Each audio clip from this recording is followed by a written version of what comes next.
Imagine a world where love, power, and survival intertwine like threads in an ancient tapestry. One where marriage was not a bond between two souls, but a strategic calculus of resources, lineage, and dominion. For millennia, human societies embraced polygamy, a system where multiple partners coexisted under complex webs of obligation and desire.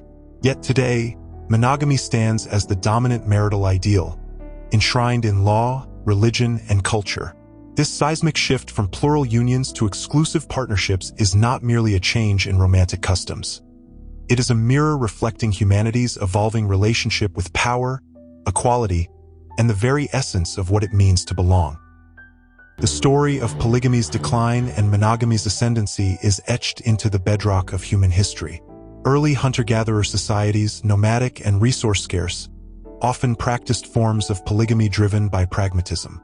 In such groups, men with superior hunting skills or social status could support multiple wives and offspring, maximizing genetic proliferation. Women, in turn, gained protection and shared resources in unstable environments.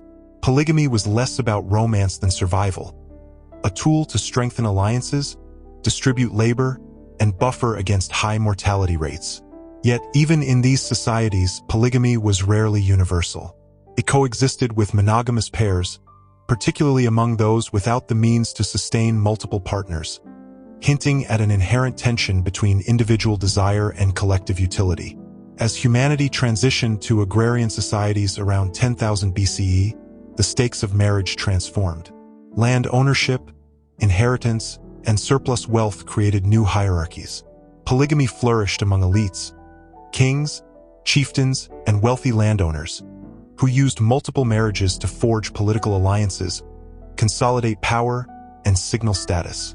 In ancient Mesopotamia, Egyptian pharaohs, and Hebrew patriarchs, polygamous unions were dynastic instruments, binding tribes and territories through kinship. However, this system bred instability. The concentration of wives and resources in the hands of a few men left lower-status males without partners, fueling social unrest. Anthropologist Joseph Henrich argues that monogamy emerged as a socially imposed equalizer, curbing the destabilizing effects of polygamy by redistributing reproductive opportunities and reducing intragroup conflict.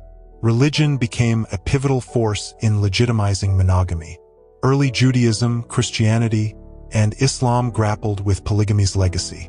While the Old Testament depicts polygamous figures like Abraham and Solomon, early Christian doctrine, influenced by Roman norms, began advocating for monogamy as a moral ideal. The Apostle Paul's letters emphasized marital fidelity, framing monogamy as a reflection of Christ's exclusive union with the Church. By the Middle Ages, the Catholic Church enforced strict monogamy, invalidating polygamous marriages and excommunicating violators. This religious mandate intertwined with feudal Europe's socio-economic fabric. Land inheritance required clear patrilineal descent, impossible without unambiguous paternity. Monogamy ensured orderly succession, preventing disputes that could fracture estates and ignite wars. Meanwhile, in parallel, Islam permitted polygyny, multiple wives, but capped it at 4, a reform in 7th century Arabia, where unlimited polygamy had left widows and orphans vulnerable. The Quranic injunction demanded equal treatment of wives, a challenging ideal that often clashed with human behavior. Over time, economic constraints and social pressure led most Muslim communities toward de facto monogamy, reserving polygyny for exceptional cases. This pattern reveals a broader truth. Even when polygamy is permitted, practical realities, emotional jealousy, financial burdens, and logistical complexity often render it unsustainable. The Enlightenment and Industrial Revolution accelerated monogamy's dominance. Enlightenment philosophers like John Locke redefined marriage as a voluntary contract between equals, rooted in mutual affection rather than duty. This ideal dovetailed with rising individualism and the nuclear family's emergence as an economic unit. Industrialization demanded mobile labor forces. Monogamous households, smaller and more adaptable, replaced extended agrarian families. Women's roles shifted too. As wage labor separated work from home, the cult of domesticity idealized the monogamous wife as a moral anchor, a notion both empowering and restrictive. Monogamy became linked to romantic love, a cultural narrative amplified by literature, art, and later, cinema, which idolized the soulmate as life's ultimate fulfillment. Critically, the rise of monogamy cannot be disentangled from feminism and the struggle for gender equality. Polygamy often entrenched female subjugation, reducing women to commodities traded between male kin. Victorian-era reformers and suffragettes condemned polygamy as barbaric, juxtaposing it with monogamy's civilized respect for women's dignity. Yet this narrative was fraught with hypocrisy.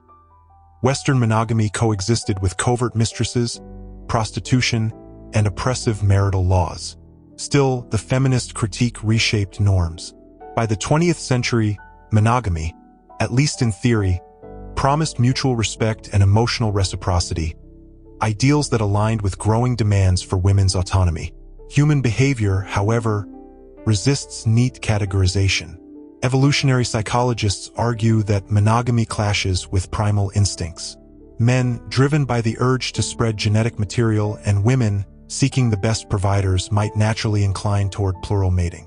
Yet culture exerts a gravitational pull. Societies that enforced monogamy through stigma, law, and religion reshaped these impulses, privileging long-term pair bonding.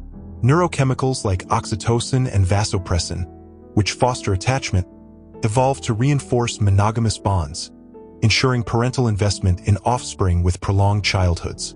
Monogamy, in this light, is a biocultural compromise, a way to balance genetic imperatives with social stability. The 21st century presents a paradoxical landscape. Serial monogamy, sequential partnerships, has replaced lifelong unions in many cultures, while polyamory challenges traditional exclusivity. Yet legal and religious institutions overwhelmingly uphold monogamy. Why? The answer lies in its unparalleled ability to mediate competing human needs. The desire for intimacy against the fear of betrayal, the hunger for freedom against the need for security. Monogamy, for all its flaws, offers a scaffold for trust in an uncertain world. From polygamous chieftains to Tinder dates, humanity's journey from plural to pair bonding reveals a profound truth. Our mating systems are not dictated by biology alone, but by the stories we tell about love, power, and what it means to be human. As we navigate an era of redefined relationships, the ghosts of polygamy remind us that the heart's terrain is ever shifting, a landscape where culture and instinct wage their eternal dance.